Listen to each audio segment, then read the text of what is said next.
tempio, capannone nuragico di Madagui sempre.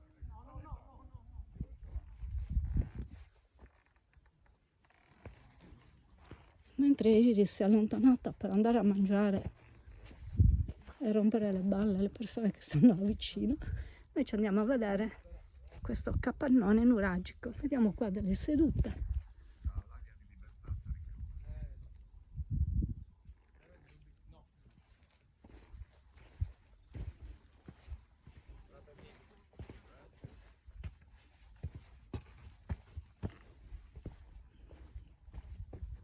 Che bello.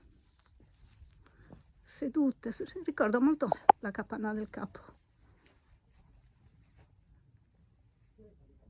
Qua abbiamo delle cellette. E qua, anche qua abbiamo delle sedute.